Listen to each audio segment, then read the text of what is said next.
ယောက်ျားတစ်ယောက်ကနော်အရန်ဆင်းရဲနေတဲ့အချိန်အရန်ကိုဒုက္ခရောက်နေတဲ့အချိန်ဆိုရင်ယောက်ျားတစ်ယောက်ရဲ့ဇာရိတဇရိုက်အကျင့်မမြင်နိုင်ဘူးသူတို့ကအရန်ဆင်းရဲနေတဲ့အချိန်အရန်ကိုအခက်ခဲဖြစ်နေတဲ့အချိန်မှာဆိုရင်သူတို့ကဒီမိသားစုမစွန့်ခွာနိုင်တဲ့အတွက်သူတို့ဒီထဲမှာပဲဖြစ်သူတို့နေလိမ့်မယ်ယောက်ျားတစ်ယောက်ရဲ့ဇာရိတစိတ်တက်ဇရိုက်နော်ကိုကျင်တရားအတွေးခေါ်အသိဉာဏ်တွေကိုလေ့လာစစ်ဆေးခြင်းတဲ့အချိန်ကစစ်ဆေးလို့ရမယ့်အချိန်ကတော့ငွေကြေးကြီးအဆင်ပြေလာတဲ့အချိန်ပဲငွေကြေးကြီးအဆင်ပြေလာတဲ့အချိန်မှာသူဟာဘလောက်ထိသူ့ကိုယ်သူထိန်းချုပ်နိုင်လဲသူဘလောက်ထိငွေတွေကိုကွာမလိုအပ်တဲ့နေရာတွေမှာမသုံးဘဲနဲ့သူ့စိတ်ကိုသူဘလောက်ချုပ်ထိန်းနိုင်လဲ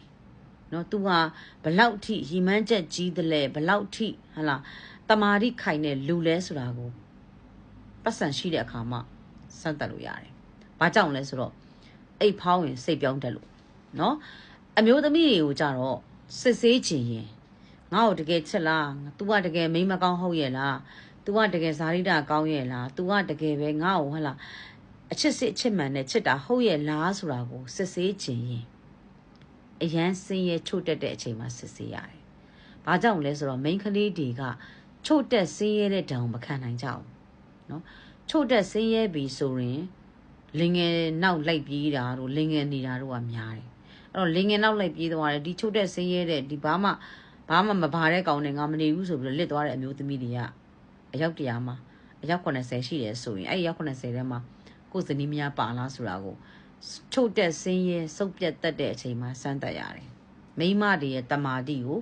စင်းရဲချိန်မှာစမ်းသပ်ရတယ်ယောက်ျားတွေရဲ့တမာတိကိုချမ်းသာတဲ့ချိန်မှာစမ်းသပ်ရတယ်အဲ့တော့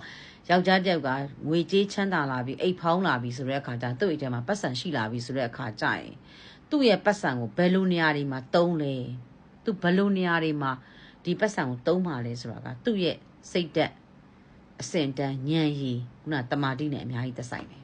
နော်အဲ့ဒါလေးပြောချင်တာပါကျေးဇူးများတင်ပါတယ်ရှင်